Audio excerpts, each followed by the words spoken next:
Hello students, आप लोगों का स्वागत है मेक इजी एकेडमी पर। और जैसे कि आप लोगों को जानकारी है कि हम लोग यहाँ पर आप लोगों को चैप्टर 1 क्लास 12th का चैप्टर 1 के न्यूमेरिकल करा रहे हैं। और आज हम लोगों की क्लास नंबर 4 रहने वाली है। और इसमें जो आज हम पढ़ेंगे वो पढ़ेंगे राउल्ट के नियम से संबंधित कुछ न्यूमेरिकल। ठीक, और ये राउल्ट के नियम के जो नियम है, मतलब जो न्यूमेरिकल है, वो 2 दिन तक चलेंगे। ठीक, और उसके बाद एक क्लास और होगी और ये खत्म हो जाएंगे न्यूमेरिकल।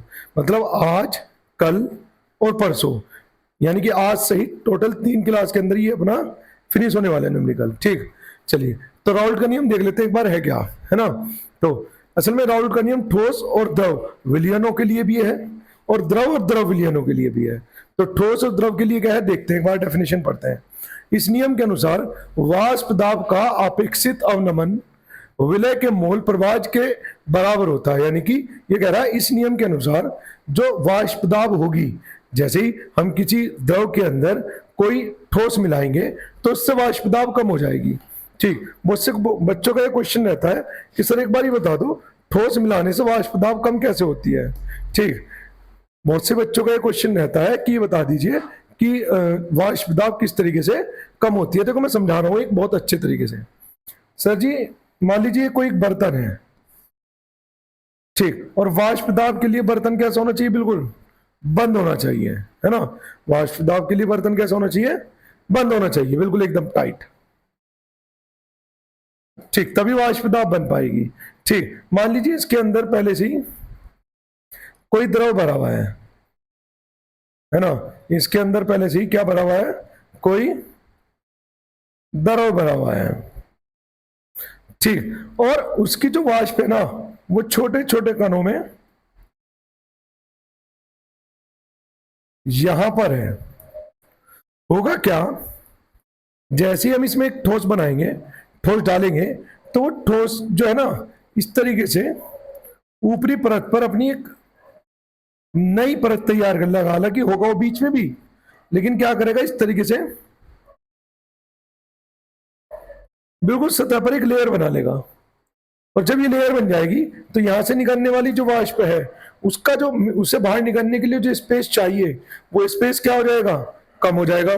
कम हो जाएगा तो ऑटोमेटिक बनने वाली वाष्प दाब क्या हो जाएगी, कम हो जाएगी। तो इसी तरीके से जब कभी भी ठोस द्रव यानी कि द्रव में कोई ठोस पदार्थ मिलाते हैं तो उसकी जो वाष्प दाब है वो क्या हो जाती है, कम हो जाती है। और वो जो कम होना है वही क्या है, अवनमन। वो जो कम होना है वही क्या है सर, आपका अवनमन। बता दी थी मैंने बात। ठीक, अनुसंख्यक गुण धर्म में 4 तरीके की चीजें थी। प्राचरण दाब उसके न्यूमेरिकल कर चुके हम। ठीक, क्वथनांक का क्या, उन्नयन, हिमांक का अवनमन, ये दोनों के हमने कल कर लिए। बचा क्या उसमें, वाष्प दाब। तो वाष्प दाब के बारे में हम आज पढ़ेंगे और ये संबंधित है किससे, राउल्ट के नियम से। ठीक है ना। चलिए, तो यानी कि होता क्या है कि ये कह रहा है कि वाष्प दाब का अपेक्षित अवनमन। वाष्प दाब का अपेक्षित अवनमन का मतलब है कि जब हम इसके अंदर कोई ठोस मिलाएंगे तो इसके अंदर जो वाष्प दाब में कमी आएगी। अवनमन होने का मतलब है वाष्प दाब की जो दर होगी उसमें आने वाली कमी, यानी कि वाष्प दाब की दर में जो कमी आएगी वो कमी विलय के मोल प्रभाज के बराबर होती है। वो कमी क्या होती है, विलय के मोल प्रभाज के बराबर होती है। ठीक, और मोल प्रभाज आपको पता ही है। ठीक, विलय का मोल प्रभाज अगर निकालना है तो स्मॉल एन। ठीक, विलय के मोल बटे विलय के मोल प्लस विलायक के मोल। याद है मोल प्रभाज ऐसे ही करा था, सबसे पहले दिन हमने यही न्यूमेरिकल करे थे, मोलरता, मोललता और मोल प्रभाज के। क्लियर इतनी बात। चलिए अब देखो इसके कुछ फॉर्मूले देखते हैं। तो मुझे ये हटाना पड़ेगा क्योंकि मैंने लिखे हुए हैं पहले से बहुत सारी चीजें इसमें।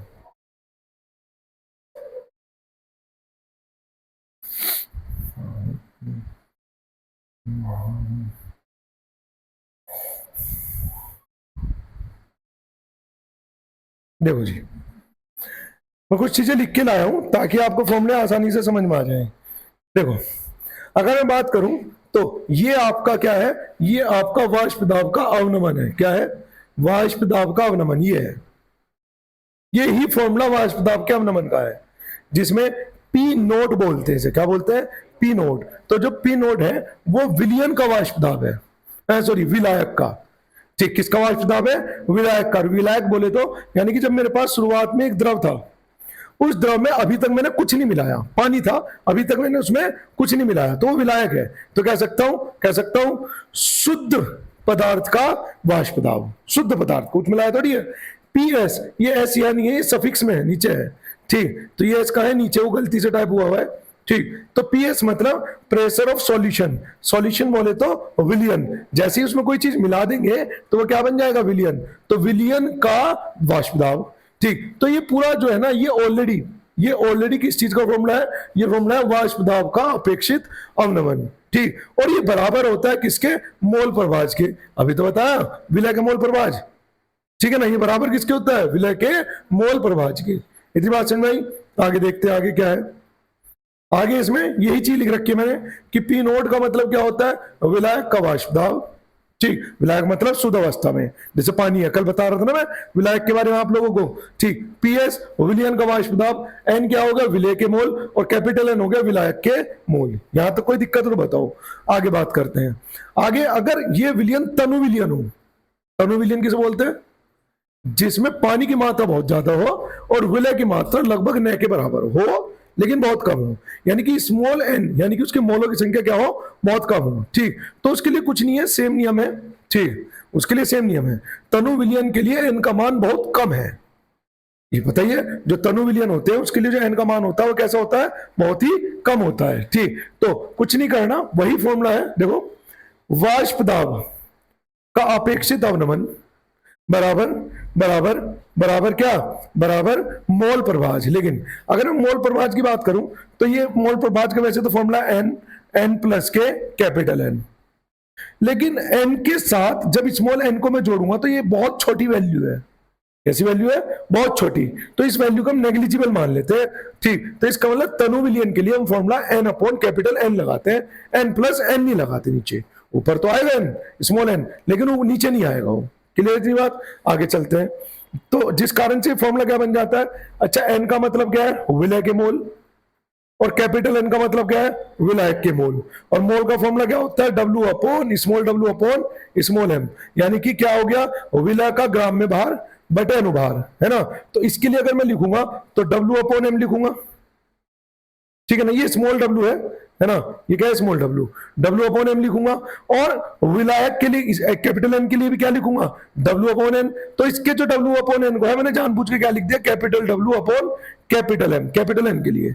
लेकिन वहां पर भी डब्ल्यू का मतलब, कैपिटल डब्ल्यू का मतलब क्या है, वहां पर है विलायक का ग्राम में द्रव्यमान, और कैपिटल एम का मतलब क्या है, वहां पर है विलायक का अनुभार, ठीक। तो इस डब्ल्यू को वो द्रव्यमान केजी वाले से रिलेट मत कर लेना, ठीक। तो ये अलग है, आगे चलते हैं, आगे देखते हैं।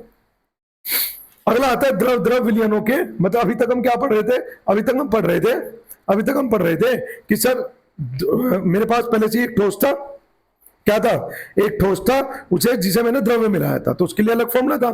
फॉर्मूला क्या था, फॉर्मूला था अपेक्षित वाष्प दाब का अवनमन बराबर मोल प्रभाज, ठीक। लेकिन यहां पर अगर बात करूं तो यहां क्या है, यहां द्रव के साथ द्रव मिला दिया, इसका मतलब हो गया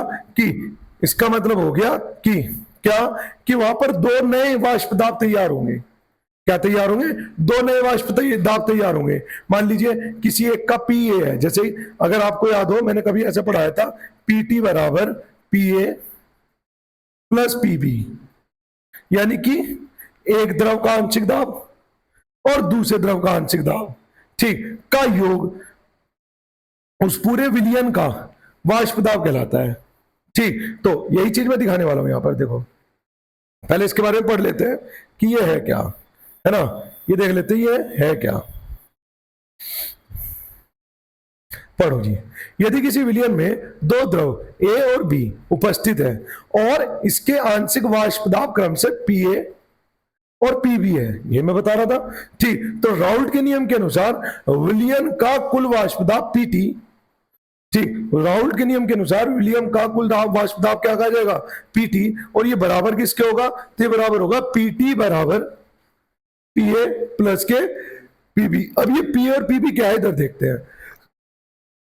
पीए बोले तो पीए नोड इंटू एक्स ए, पीए नोड मतलब जो वो द्रव है उस शुद्ध द्रव का वाष्प दाब कितना, इंटू एक्स ए, और याद हो एक्स हम किससे इंडिकेट करते थे, एक्स किसे, मोल प्रभाज को। तो यानी कि जो विलियन ए है, ठीक, जो उसके अंदर, सॉरी विलियन कह रहा हूं, जो पदार्थ ए है, जो द्रव ए है, उसका शुद्ध अवस्था में वाष्प दाब इंटू उसका मोल प्रभाज, ऐसी पीबी, तो बी पदार्थ का क्या, वाष्प दाब इंटू उसका मोल प्रभाज। ठीक है, आगे देखते हैं। जैसे मैं पी और पीबी की जगह फॉर्मूला रख देता हूं, तो पी ए की जगह जैसे ही रखता हूं तो ये हो जाएगा P A nought X A plus PB nought X B. यहां तो कोई मसला, ठीक। ये सब बातें आपको मुझे लगता है कि थोड़ी सी याद आ गई। हालांकि मैं जब आपको ये चैप्टर दोबारा से रिवाइज कराऊंगा, यानी कि आज कल परसों, परसों क्या दिन हो जाएगा, आज क्या दिन है, सोमवार, बुधवार, तो बुध बृहस्पति शुक्र, तो वही शनिवार और रविवार को मैं तुम्हें ये चैप्टर पूरा का पूरा रिवाइज कराऊंगा, पूरा का पूरा। ठीक, तो क्या है कि तब ये सब चीजें दोबारा से एक्सप्लेन कर लेंगे अच्छे से। ठीक है ना, चलिए आगे चलते हैं। सबसे पहला क्वेश्चन ये रहा आप लोगों के सामने आज का। ठीक, तो गुरु करते हैं शुरू। ठीक, क्वेश्चन, किसी ताप पर शुद्ध बेंजीन का वाष्प दाब, याद रखो शुद्ध शब्द आ गया ना, तो शुद्ध शब्द आते ही तो पी नोड बन गया। क्या बन गया, पी नोड, यानी कि किसी वाष्प दाब पर, किसी ताप पर शुद्ध बेंजीन का वाष्प दाब 0.850 बार है, तो 0.5 ग्राम एक वैद्युत अनपघट्य है, यानी कि बाहर से ठोस को, यानी कि ठोस के साथ क्या मिला रहे हैं हम, मतलब द्रव के साथ क्या मिला रहे हैं, ठोस मिला रहे हैं। तो इसमें जो फॉर्मूला इस्तेमाल होने वाला है वो इस्तेमाल होने वाला पी नोड माइनस के P S upon P nought बराबर एन अपॉन एन प्लस के कैपिटल एन। ठीक, ये क्या है, ये आपका है वाष्प दाब का अवनमन, और ये क्या है, ये आपका मोल प्रभाज है। बात समझ में आई? ठीक, चलिए, तो उसने कहा है डाटा लिखना शुरू करते हैं।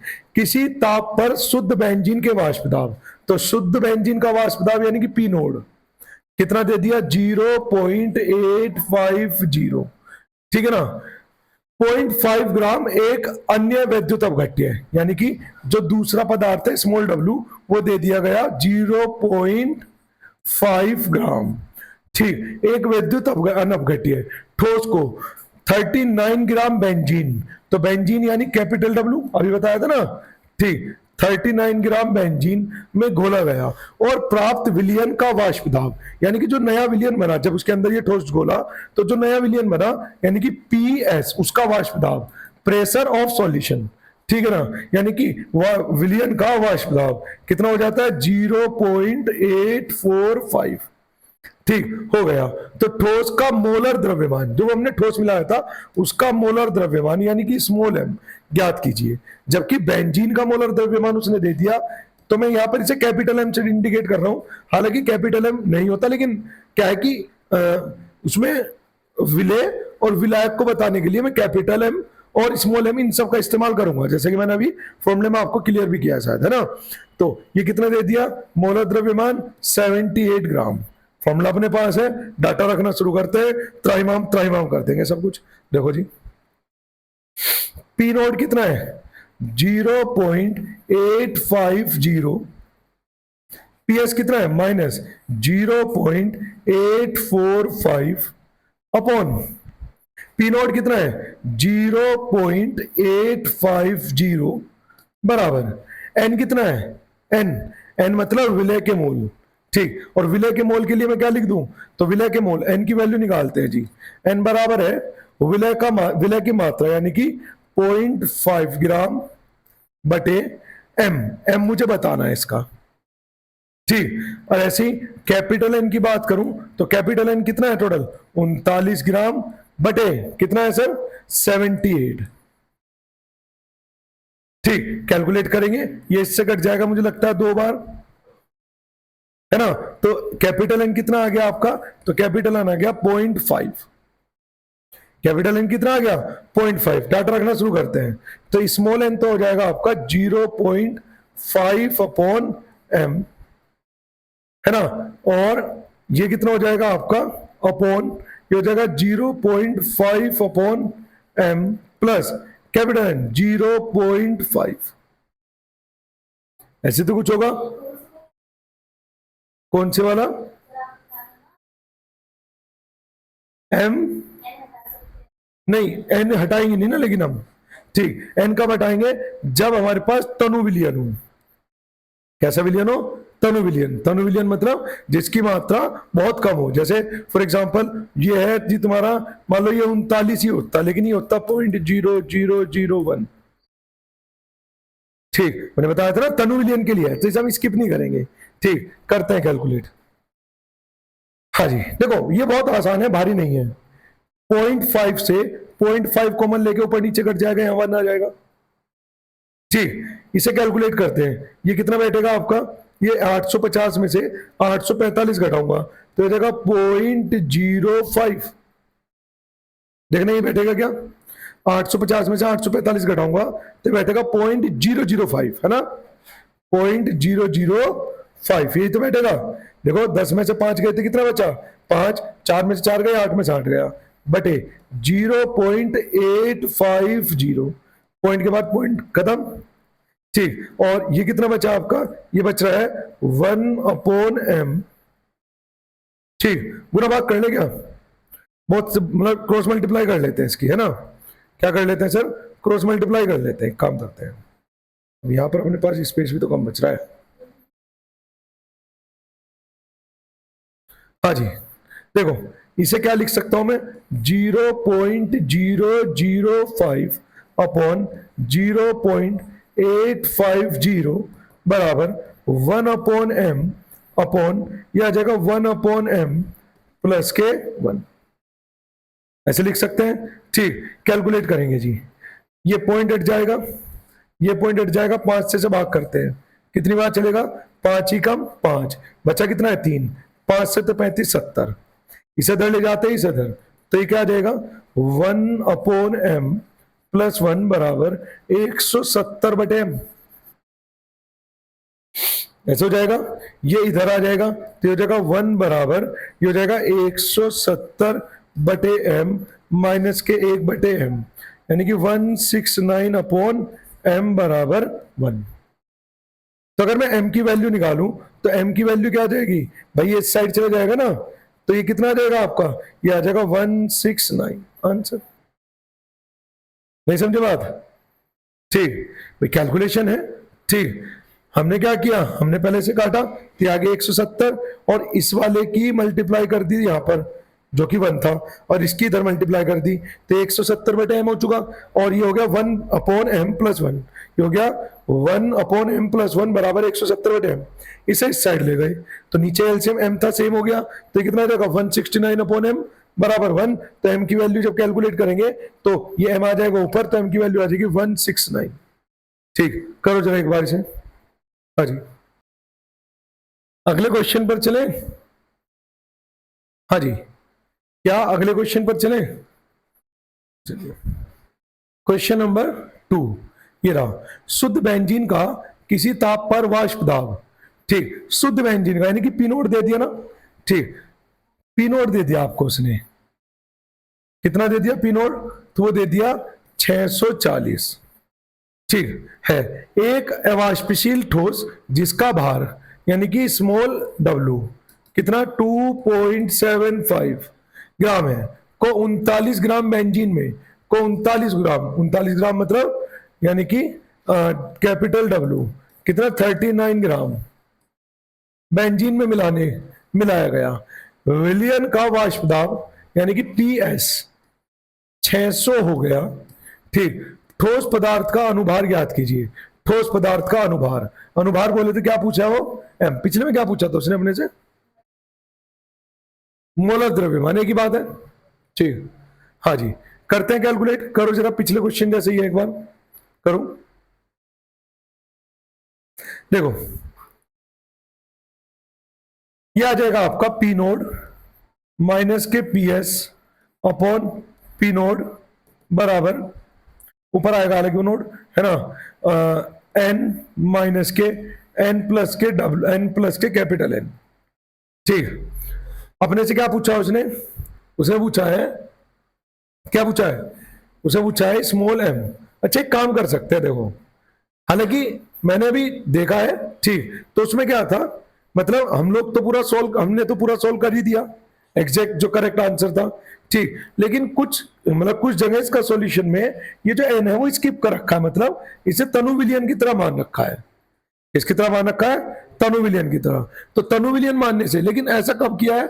ऐसा किया है, ठीक, मतलब इस वाली स्थिति में भी इसे क्या मान लिया? तनु विलियन की तरह मान लिया, ठीक। तो एक बार हम भी तनु विलियन की तरह कर लेते हैं, मतलब स्मॉल एन यहां से स्किप कर लेते हैं थोड़ी देर के लिए, ठीक। तब अपने लिए तो फॉर्मूला और भी आसान हो जाएगा, ठीक। कुछ कुछ जगह इसके आंसर में ये एन स्किप कर रखा है, जबकि एक्चुअल फॉर्मूले में वो एन है। तो कम से कम जब हमें ऐसा लगे कि हमारी कैलकुलेशन बहुत कॉम्प्लिकेटेड हो सकती है, जैसे कि अनुभार पूछ लिया, ठीक, तो हम चाहें तो इसे स्किप, मतलब एन को यहां पर स्किप कर सकते हैं, नेग्लिजिबल मान सकते हैं।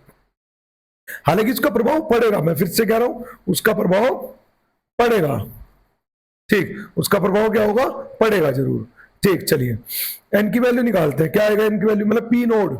अच्छा, इसके फॉर्मूला लिख लेते हैं, small W upon small M into, और ये हो जाएगा capital W into capital M. अच्छा, मैं एक बार ये देख लेता हूँ कि इस वाले में क्या कर रखा है। इस वाले में एन नेग्लिजिबल कर भी रखा है, नहीं, ठीक, क्योंकि पिछले वाले क्वेश्चन में जब मैंने एक बुक में देखा तो वहां पर क्या था, वहां पर इसे एन को नेग्लिजिबल मतलब हटा रखा है, नगण्य मान रखा है, ठीक।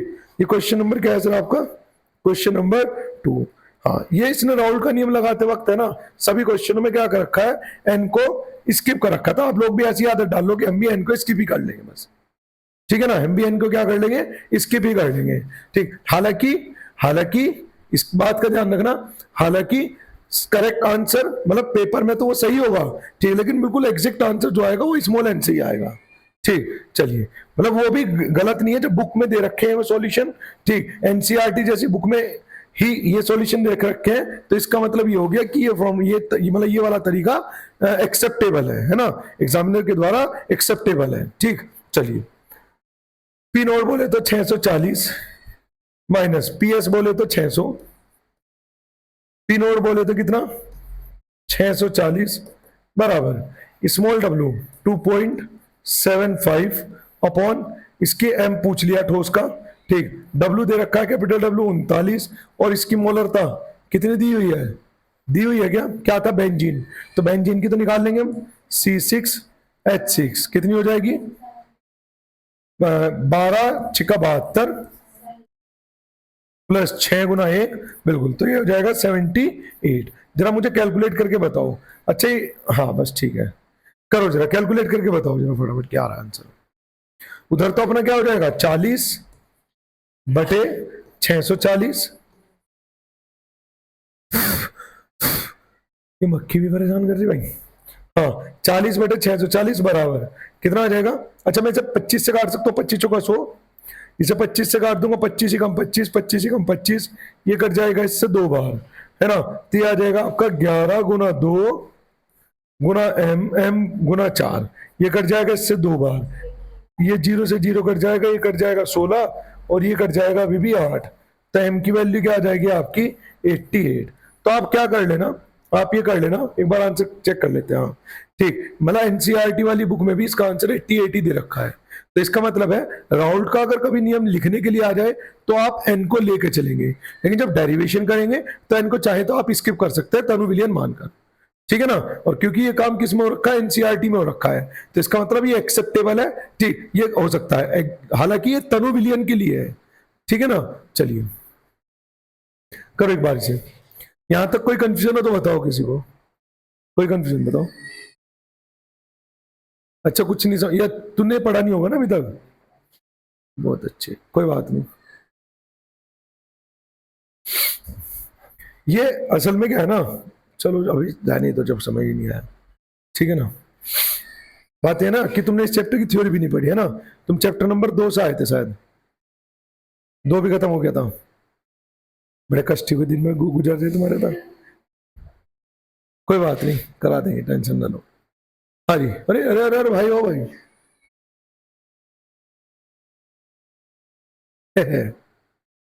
चलिए क्वेश्चन नंबर 3 करो जरा। उसने कहा 239 केल्विन पर जल का वाष्प दाब 17.535 mmHg है। यदि 25 ग्राम ग्लूकोज को 450 ग्राम जल में घोला जाए तो विलियन का वाष्प दाब क्या होगा? विलियन का वाष्प दाब समझो क्या जानना चाह रहा है, मुझे आप ये बताओ, क्या वो पी नोट जानना चाह रहा है या पी एस जानना चाह रहा है? PS। ठीक, इसमें क्या लग जाएगा आपका, राउल्ट का नियम लग जाएगा। ठीक, और आप इसमें स्मॉल n को स्किप करके सॉल्यूशन करो जरा एक बार, फिर देखता हूं आप लोगों का आंसर क्या आ रहा है। हाँ जी, देखिए सिंपल है एकदम डाटा सब कुछ। भाई टेम्परेचर का तो हमें कोई जरूरत ही नहीं है यहाँ पर, है ना, पर जल का वाष्प दाब, तो P नोड हो गया जी, ये कितना, तो ये दे दिया आपको 17.535। ठीक है मैम एच जी। यदि 25 ग्राम ग्लूकोज मिला दी गई, 25 ग्राम ग्लूकोज, यानी कि स्मॉल w दे दिया गया 25 ग्राम। ठीक, और कैपिटल W किस में मिलाया, को कैपिटल W जल में मिला दिया, 450 ग्राम जल में मिला दिया। ठीक, तो वाष्प दाब क्या होगा, विलियन का वाष्प दाब, तो फॉर्मूला लगा ले क्या, P नोड माइनस के PS अपॉन P नोड बराबर small w small m capital W capital M। ठीक हो, समझ आया, कैपिटल W कैपिटल M क्यों लिख रहा हूं मैं, है ना। चलिए P नोड कितना है, तो P नोड है अपना 17.535 minus PS upon P node, यानी कि 17.535 बराबर स्मॉल w कितना है 25। अच्छा क्या मिला है हमने, ग्लूकोज, तो ग्लूकोज के लिए कितना होता है 180, 180 तो होता है।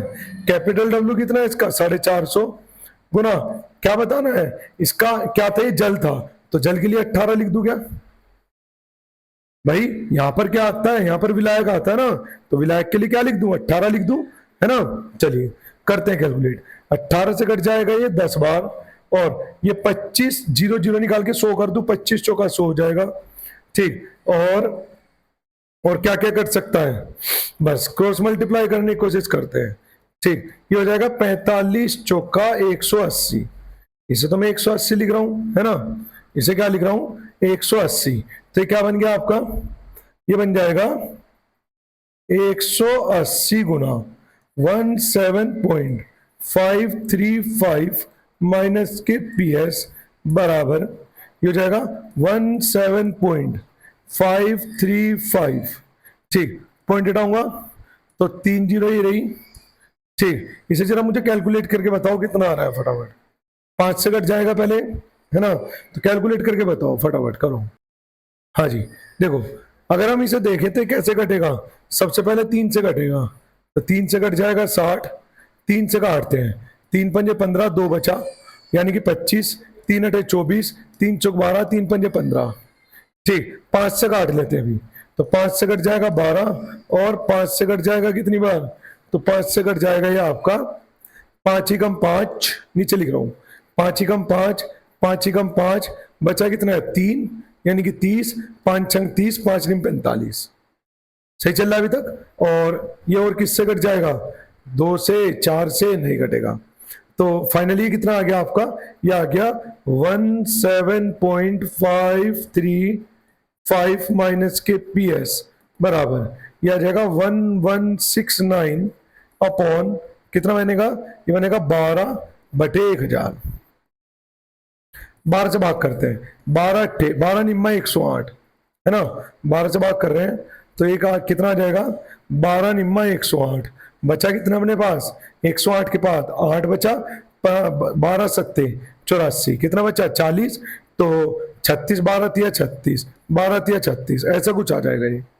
ठीक, तो ये आ जाएगा अब आपका, ये आ जाएगा 17.535 माइनस, अच्छा 3 पॉइंट पीछे खिसकाऊंगा, और उधर जाके ये क्या है, हाँ ये इधर आके प्लस, और ये इधर जाके माइनस, माइनस के 0.09733 बराबर PS आ जाएगा ये आपका। देखना ये ऐसे ही कुछ आ रहा है क्या, तो चेक करो ऐसे कुछ बन रहा है क्या आप लोगों का, या मैं कहीं मिस्टेक कर रहा हूँ, और एक बार कैलकुलेट।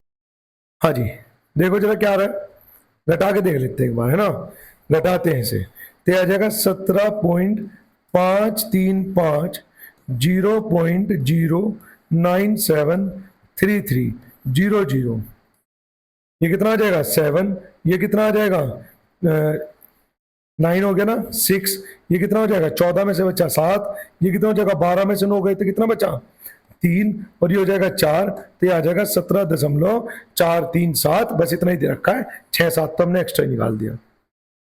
ठीक है जी, बताओ इसमें कोई कंफ्यूजन अभी किसी को? ठीक भाई, कैलकुलेशन है वो तो करनी पड़ेगी, ठीक है ना। चलें आगे फिर, चलिए नेक्स्ट क्वेश्चन पे चलते हैं। हाँ जी, अच्छा भाई, हाँ एक चीज और अगर आप लोगों को इस क्लास तो आपको मिल रही है, यदि इस क्लास की पीडीएफ भी चाहिए ना, यदि इस क्लास की पीडीएफ चाहिए जो मैं डेली पढ़ाता हूं, इसकी पीडीएफ चाहिए, तो आप मुझे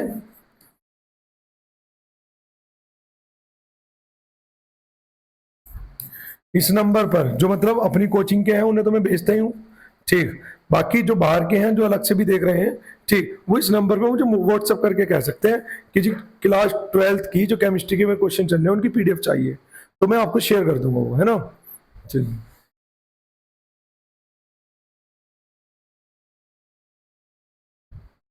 चलिए देखते हैं, 20% कह रहा हूं, 20 डिग्री सेंटीग्रेड पर किसी अवाष्पशील पदार्थ के 10 ग्राम को, यानी कि स्मॉल डब्ल्यू कितना दे दिया गया, 10 ग्राम को 100 ग्राम जल में, यानी कैपिटल डब्ल्यू कितना दे दिया गया, 100 ग्राम जल में घोलने पर वाष्प दाब, अच्छा घोलने पर वाष्प दाब इतने से घटकर इतना हो गया, तो यानी कि ये पी नोड है कितना, 17.535, और घटकर कितना हो जाता है, पी एस हो जाता है कितना, 17.235 हो जाता है। तो विलय का अनुभार, यानी कि विलय का अनुभार बोले तो स्मॉल एम वो जानना चाह रहा है आपसे, ठीक, क्या जानना चाह रहा है, स्मॉल एम, करते हैं कैलकुलेट, ठीक, रखते हैं जी डाटा फटाफट। देखो क्या मैं इसे लिख दूं फॉर्मूला, तो अपने पास ही पी नोड माइनस के पी एस अपॉन, ये पी नोड वैसे ऊपर आता है, बाई चांस वो लिख देता हूं मैं, ठीक, तो यह आ जाएगा small M upon small W into capital W into capital M, ठीक। चलिए जी सर, देखते हैं, डाटा पुट करते हैं। पी नोड बोले तो 17.535 माइनस 17.235 अपॉन 17.535 बराबर एम कितना है,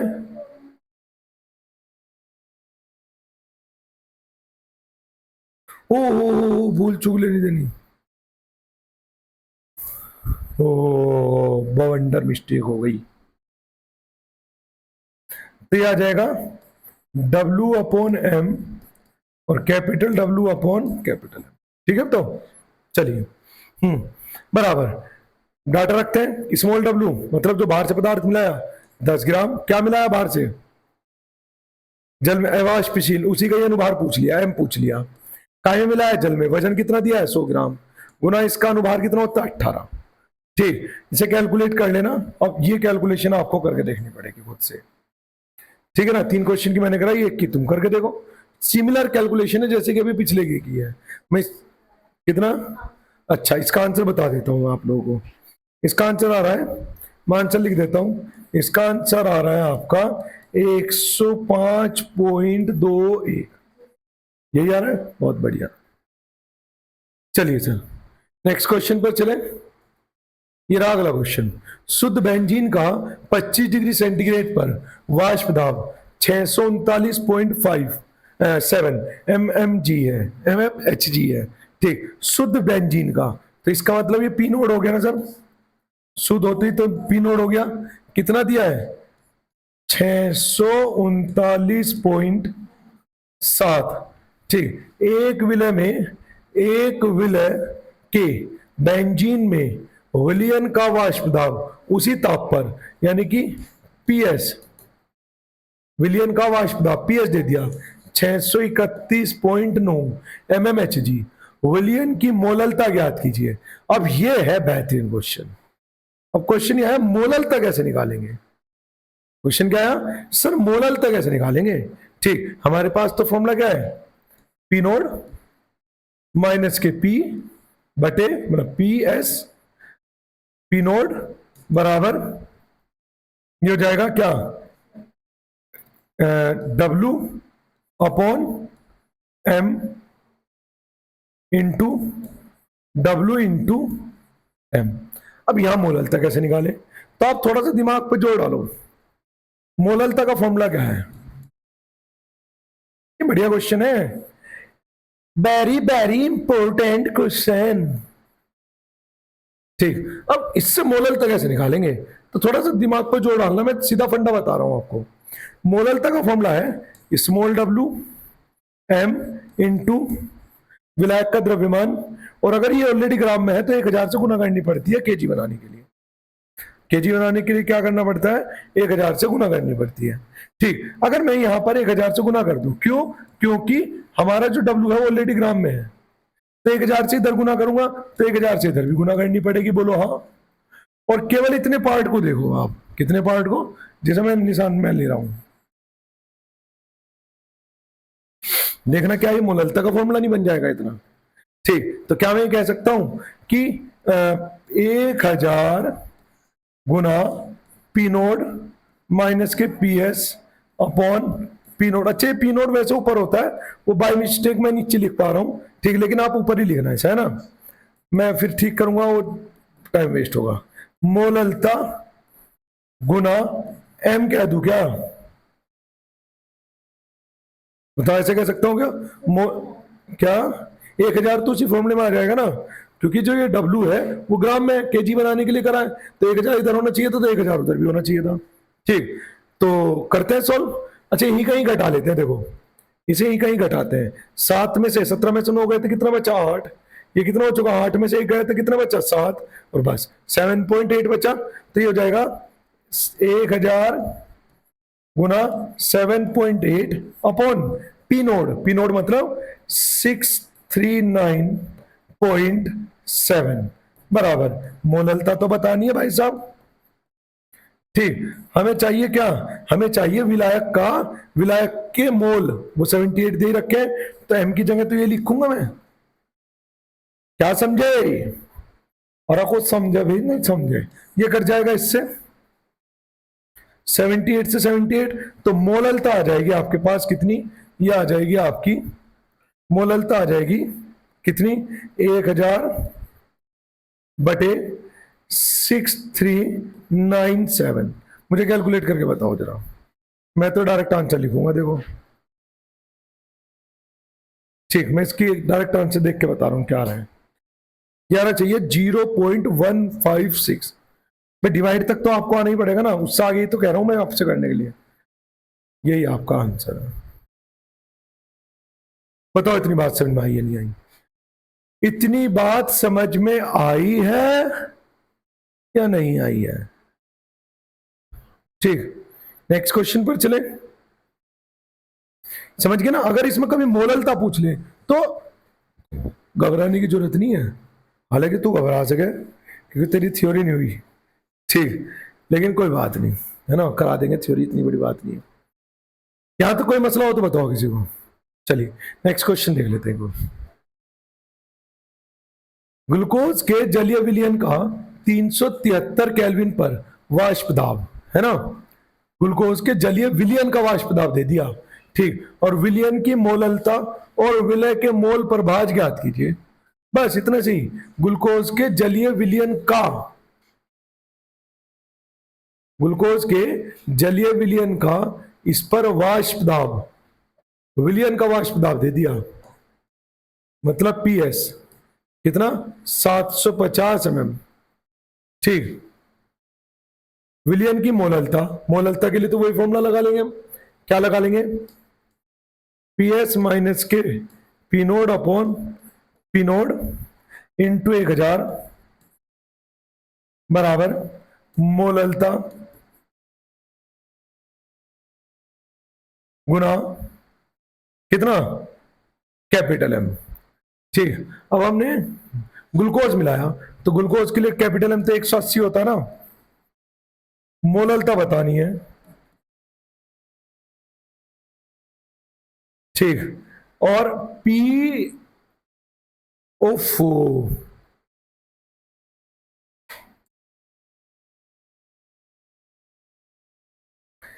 P nought minus P S.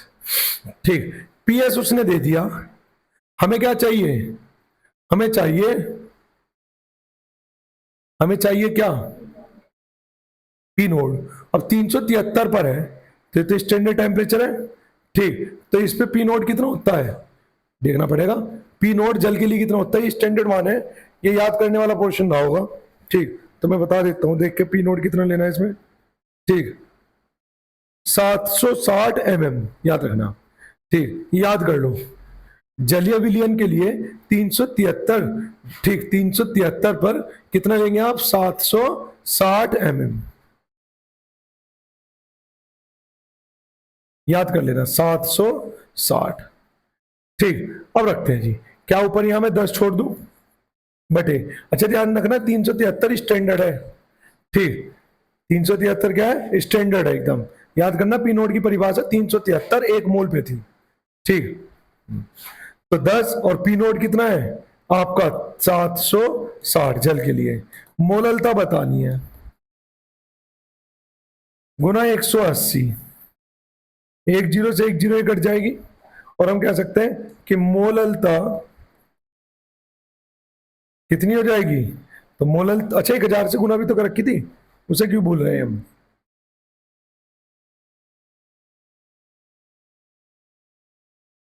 अब इधर चलेगा नहीं, मार कर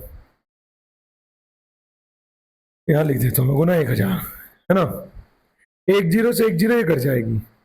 ठीक, और ये कट जाएगा 2 से 9 बार, और 2 से कट जाएगा 50 बार। ठीक, तो मोललता क्या आ जाएगी आपकी, मोललता आ जाएगी 50 बटे 76 इंटू 9, 76 इंटू 9।